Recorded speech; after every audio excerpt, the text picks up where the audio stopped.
Hey, welcome back to Craft Nurse Quilt. I know it's been a while, and I'm sorry. Had some financial and family and all kinds of different difficulties going on. So, yeah, life got in the way of this and a lot of other things. But hopefully, I can get everything back on track. I've got a lot of fun stuff planned for the future, very near future. Matter of fact, I'm working on a few new videos, new tutorials. I've got one right now for you. Of course, my luck, the introduction that I had previously filmed with the actual item that I'm going to be showing you how to make, I no longer have. The introduction, somehow the audio wasn't working, so needless to say, I have to redo this. So I'm going to redo it, then I'm going to go in here and upload it and get all that on the roll so I can get a new video posted for you guys.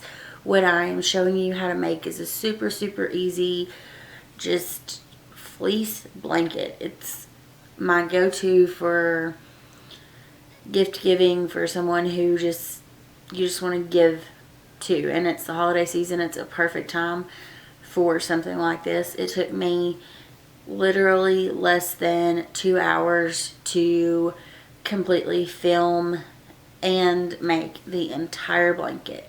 It's completely made out of fleece. You can do it in whatever you want to do it in, whatever theme, colors, however you want to do it. The one that I'm showing you is, I made it for my boss who's going through some health issues right now, and I really wanted to make her something to show her how much I really care about her. Not as a boss, but as a person, because she's amazing.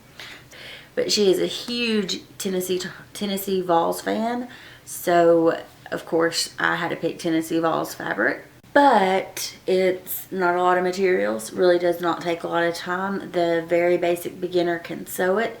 As long as you have a machine and a straight stitch, you are good to go. Literally, good to go. A few pins here and there, thread, the good stuff, which I'll have a list of supplies needed. But I hope you enjoy the tutorial. Sorry that I don't have the finished product to show you, but that's just how my luck goes. So yeah, without further ado, here is the tutorial.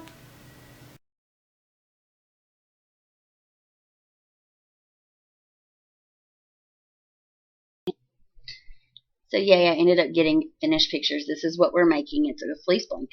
The supplies we're going to need is 2 pieces of 2 yards of fleece of any of your choosing.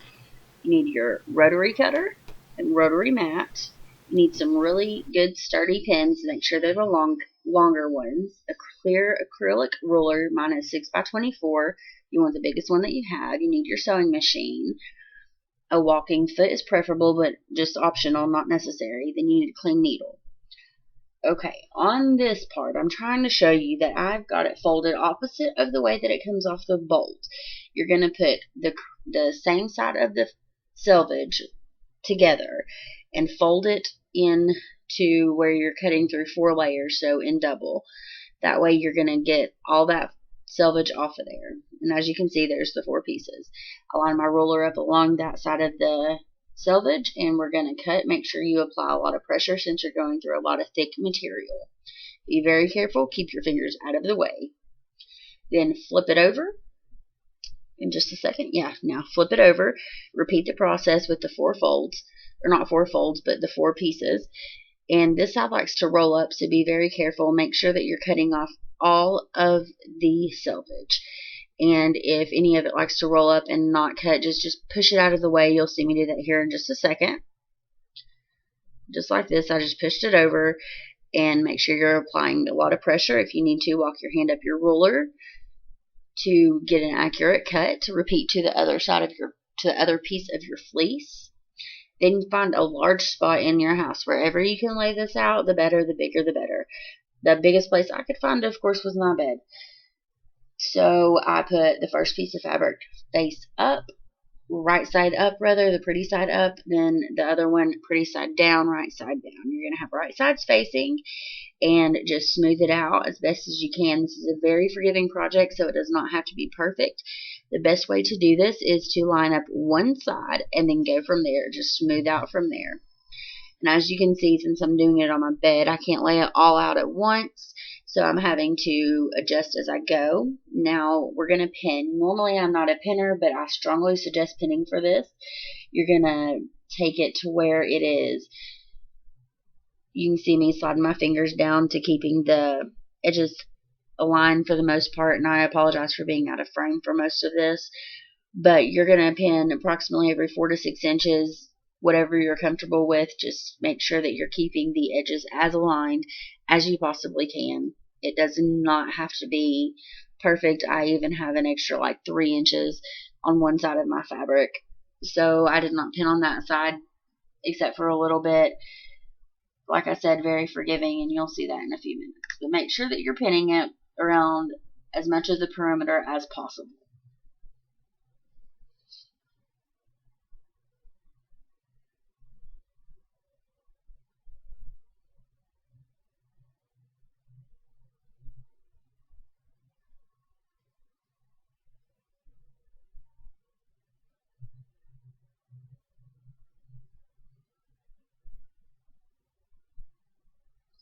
I'm just trying to show you how I lined it up. Sorry.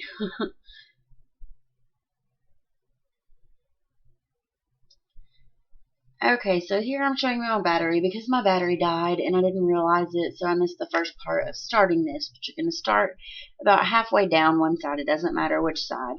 And you make sure you backstitch as you start any side of this. So you can see right here I'm pointing to where I am aligning my fabric up with the outer edge of the walking foot. Make sure that you are adjusting your fabric as you go so it's not pulling on your needle. I have the majority of it laying on the table in front of me, and I just adjust as I go, making sure that what I'm stitching is lined and is even. You can see here's the excess fabric that I have. As you come down to the edge or to the corner, you're going to slow down, making sure that you're keeping everything aligned as best as you can. You're going to backstitch, and I backstitch quite a few times. This is just to ensure that the corners are good and sturdy. So keep your needle down, lift your presser foot, and pivot your fabric. Just turn it around so you're going to be sewing down the next edge. And then as you start on this one, you're going to backstitch here as well. And again, it's just to ensure a very secure corner. You don't have to backstitch as many times as I did. I'm a little bit over excessive with things sometimes. You guys will learn that about me. It's okay. So just continue stitching around the entire perimeter. You can use, I'd say I'm using probably at least a good 1/2 to 3/4 of an inch stitch length or seam width on here. Sorry, I can't talk today, you guys. So this is at the end. What I'm doing is I'm leaving about a 6 to 8 inch opening, making sure to backstitch very well because we're going to be pulling our fabric through this, so it's got to be secure so those stitches don't rip. Now you cut off any excess fabric that you have. You can use your fabric scissors. I prefer a rotary cutter, as I will show you. And I just line it up the best I can. It doesn't have to be perfect. It's already stitched. You're just cutting off excess to make it easier and less bulk. So just align it as best you can if you choose to use a rotary cutter, just to get all that excess fabric off. And I left a pin in where I started, where I left that opening gap. So what I do is I reach one hand in and I find a corner, which you'll see me find the corner in just a second. I pinch it kind of with on the outside, and I push in the corner to my other hand and pull that corner out through the opening. And then you just keep on pulling it out. It'll take a minute and look like a hot jumbled mess. That's okay. If you have excess fabric like this in any corner, don't be scared to cut it. Make sure you're staying on the outside edge of your stitches so you don't cut into your stitching. But that will just reduce the bulk and make the corners look a little bit prettier. Speaking of corners, if you need to get them pulled out more, you can't push them all out with your finger. Take a pin very easily and just grab a hold of the fabric and pull it out very gently and roll it in between your fingers until it's, as good as you can get it or to your liking. Now what I'm doing is I am rolling the seam to make sure that one fabric's on the right side, the other fabric's on the other side. And I just continue to pin around the entire perimeter of the blanket. This is just for top stitching to make it look a little bit neater, a little bit more professional. So when you come to your opening, the way that I like to do it is I will put one finger in one side of the opening and another finger in the other side and kind of pull it taut. The fabric will automatically kind of fold in to match your other seam allowance. So you're just going to do that and pin it in place to where the fabrics are folded inside. Just stick a pin in one side and then do it again. You'll see me doing it again with your finger, just pulling it to make sure that the seam's aligned with the rest of the blanket, and pin again and continue doing that until you have the entire. This one I probably pin maybe every inch to 2 inches just to be on the safe side. Now we're going to top stitch, and all that is just stitching. So to start out, you're going to make sure to back stitch to secure those stitches, and on this one I use about, I would say I'm using probably a good 1/4 inch seam allowance, and I just make sure you remove your pins and I just sew along the edge of the fabric, making sure that I'm keeping everything in line. And as I come to the opening, I slowed the video down so you could see. There's the opening. I'm going a little bit slower just to make sure that I keep those edges folded in so it will match the rest of the blanket. And continue sewing around.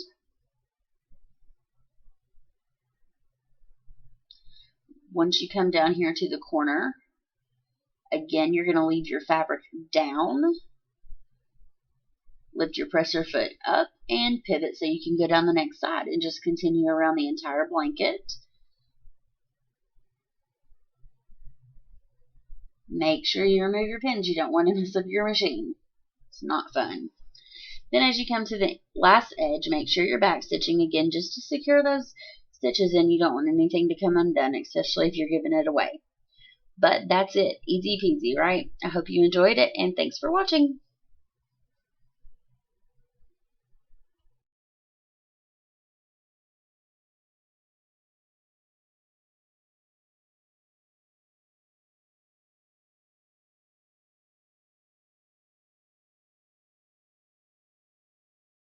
So as you can see, it's not a very hard project to do. It's super simple, super quick, and it would be great for Christmas or birthdays or just because, or a get well soon, or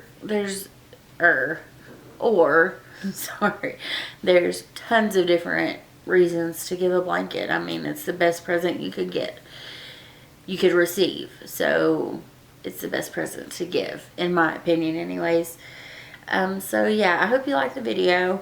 Hit it with a thumbs up, share it across the social media sites if you liked it. I would love for you to subscribe to my channel for future videos, and I promise it won't be another 4 to 5 months before you see another video. Scout's honor, however you do that, promise. Will not be. I've got another one in the works right now. As soon as I get this one edited, I'm going to finish taping that one or recording that one, however you want to say it. We'll get it uploaded very soon, hopefully within the next week. I'm going to try my best to get weekly videos started, hopefully twice a week, but with my work schedule, I really don't know if I'm going to be able to do that, so I'm not going to make promises I can't keep anymore. Done with that.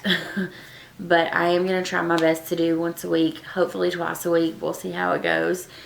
If there is anything that you want to see, any kind of video, just informational video, tutorial, any kind of project that you guys want to learn to do, I've got a couple other quick gift idea projects that I'm going to be recording soon that I've got on my list. And I've got a list about 10 pages long of videos that I want to record. But yeah, I would love it for you to subscribe, like I already said, so you don't miss out on any of those. Leave me comments in the down below here. I think it's down below here anyways. Just with anything that you want to see in the future, any ideas, suggestions, just anything. I would love to hear from you guys, love to interact with you. That's why I started this channel. That's what I want. I want to build a community, so, and a family. So you guys hit that subscribe button, become a part of my family, because you know that you want to be. You can also follow me on social media. I'm on, let's see, Instagram, Twitter, Facebook. Yay, Facebook. Flickr, Pinterest, Tumblr and me, we didn't get along. I tried it, don't like it, sorry. For those of you that do, just not my cup of tea. But if you go follow my blog, all the links will be in the description box below. So make sure you check that out, as well as all the listed directions will be in the description box below. I'm not going to post this on my blog, but I will be having future blog posts that, of course, correspond with my videos like I've done before, just not for this one because I didn't have the time to do it. I needed to get the blanket done, and I was like, let's film it while I do it, because I'm sure there's someone else out there that needs a quick tutorial like this or a quick gift idea like this. So that's what I'm doing. But thank you so much for watching. It means the world to me for you guys to watch and comment and do all that good stuff. So I hope to hear from you guys soon, and I will see you soon in the next video. Promise. Cross my heart. But the links will be in the description box below for anything that you need and for everything that I have mentioned. So I hope you enjoyed the video. I can't wait to see you again, and I'll talk to you guys soon. Love you guys. Bye.